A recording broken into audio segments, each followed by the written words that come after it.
네, 안녕하세요. 맞춤형 화장품 조제관리사 김경표의 합격 맞죠? 시작해보도록 하겠습니다. 자, 여러분들 이번 시간은 보충 강의 1강인데요. 제가 이 시간을 준비한 이유는 이제 맞춤형 화장품 판매업 혹은 조제관리사 쪽으로 조금 더 법률적인 내용이 추가가 돼서 여러분들 가벼운 마음으로 어렵지 않게 우리가 조금 더 추가적인 내용 학습을 하고자 이번 시간을 좀 가져와 봤고요.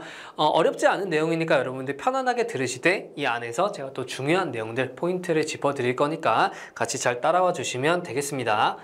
자, 그래서 챕터 1은 이제 맞춤형 화장품 조제관리사의 자격이라는 내용으로 시작을 할 거예요.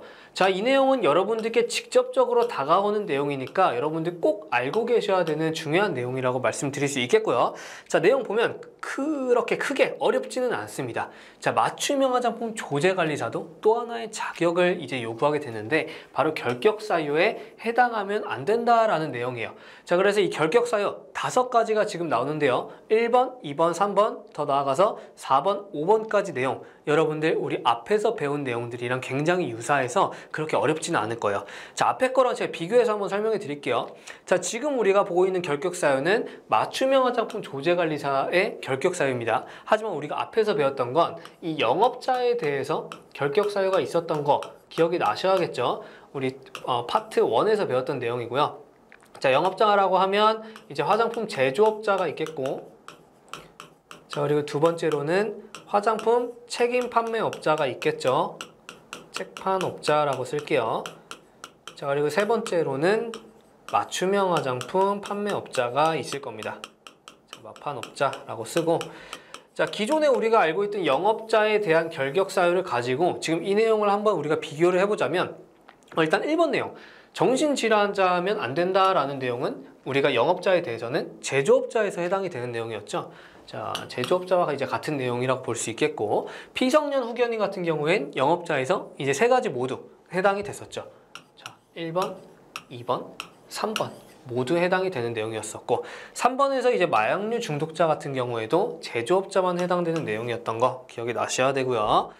자, 4번 가면 4번도 이제 모두한테 해당이 되는 내용이었습니다. 자, 우리한테 익숙한 문구겠고요. 5번은 조금 다를 수 있죠. 왜냐면은 이건 맞춤형 화장품 조제관리사에 대한 거니까 이 자격이 취소된 날로부터 3년이 지나지 아니한 사람도 결격사유에 해당한다.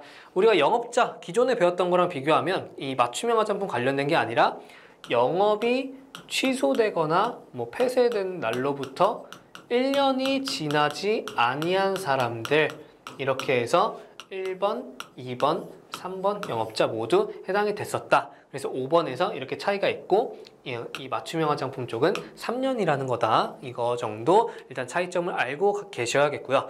자, 그러면은 5번 빼고 나머지는 기존에 배운 거랑 이제 다 똑같고 차이가 없냐라고 하면 여러분들 그냥 넘어가시면 안 돼요. 차이점이 하나 더 있다는 것을 우리는 조금 꼼꼼하게 체크를 하고 가야 되는데요. 자, 2번 한번 볼게요.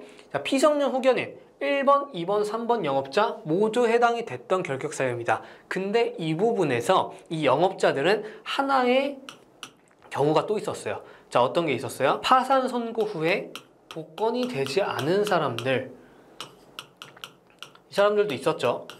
자, 그래서 영업자는 이제 피성년 후견인이거나 파산 후 복권이 아직 안 된 사람도 해당이 됐었다라고 하는 거. 하지만 조제관리사에는 이 내용이 없다라고 하는 거. 이거에 대한 차이점도 여러분들 분명히 알고 있어야 돼요. 조금 더 우리가 쉽게 받아들이려고 한다면 이 영업자들은 어떻게 보면은 사업을 하는 사업자들이잖아요. 이 사업자들은 뭔가 자금과 관련된 것도 많이 보기 때문에 파산과 같은 이런 내용이 있고요.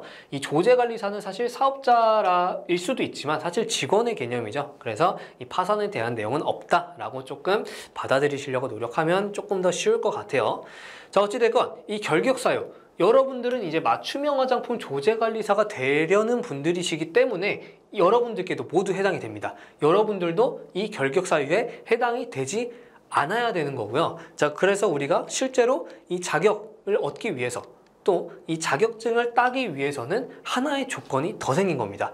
자, 볼게요. 이제 최종적으로 2가지 조건이 생겼어요. 첫 번째, 우리가 지금 준비하고 있는 이 자격증 시험에서 당연히 합격을 해야겠죠. 합격의 기준은 우리 다 알고 있을 거예요. 뭐 60% 전체에서 이제 다 넘어야 되고 각 과목별로 꽈락 40% 꽈락 없이 40% 이상을 득점해야 되고, 원래 우리가 알고 있던 이 시험에 합격해야 되는 게 첫 번째라면 합격하고 나서도 이 결격 사유에 해당하지 않는다라는 걸 별도로 우리가 증빙을 해줘야 됩니다.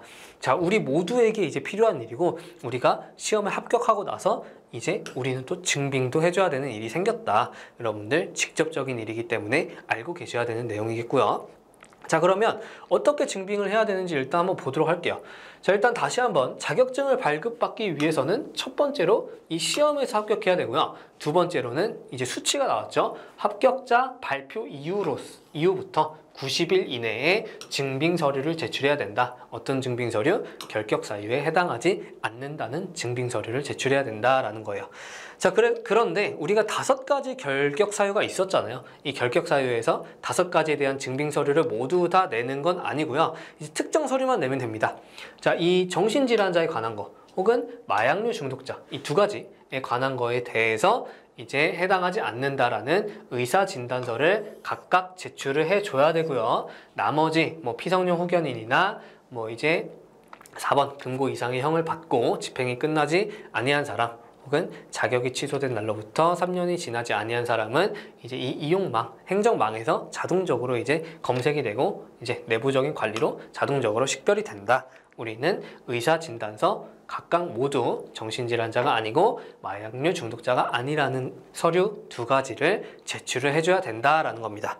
그래서 이 표 밑에를 보면 의사진단서의 경우 6개월 이내에 발급된 서류여야 된다라는 게 써 있어요. 자, 우리가 수치를 한번 헷갈리지 않게 한번 정리를 해볼게요. 아까 위에서는 이제 90일 이내에 이제 증빙 서류를 제출하라고 했죠. 자, 예를 들어서 한번 해보면, 자, 합격자 발표가 났어요. 자, 발표일을 제가 한번 기재를 해보고, 자, 특정 시기에 합격자 발표가 났어요. 자, 그러면 이 발표일로부터 우리는 90일 이내에 증빙 서류를 제출해야겠죠. 이 90일이 이렇게 있겠고, 이 사이에 우리가 증빙 서류를 제출을 할 겁니다. 의사진단서를 제출을 하겠죠. 자, 근데 이 의사진단서, 여기서 제출하는 의사진단서는 우리가 이제 6개월 이내에 발급한 서류만 인정을 해주겠다라는 거죠. 6개월 이전에 발급을 했어야 된다라는 거.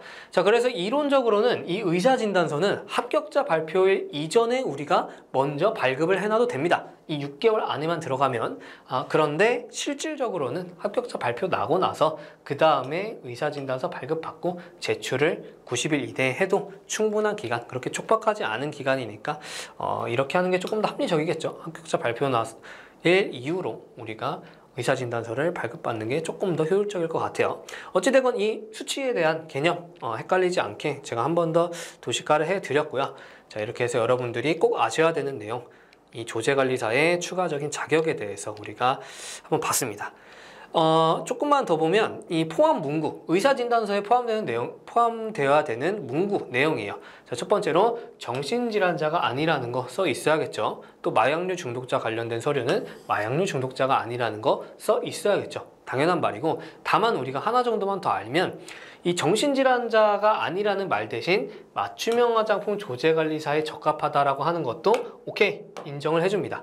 다만 이 문구는 정신질환자 서류에서만 인정을 해주는 거고, 이 마약류 중독자에서는 해당이 안 된다. 자, 이 문구는 여기에 해당되는 문구다라고 하는 거 여러분들이 나눠서 알고 있으면 여러분들 꼼꼼하게 이제 공부하고 가시는 내용이겠죠.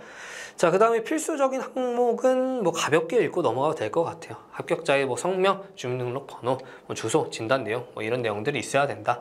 넘어가도록 하겠고요.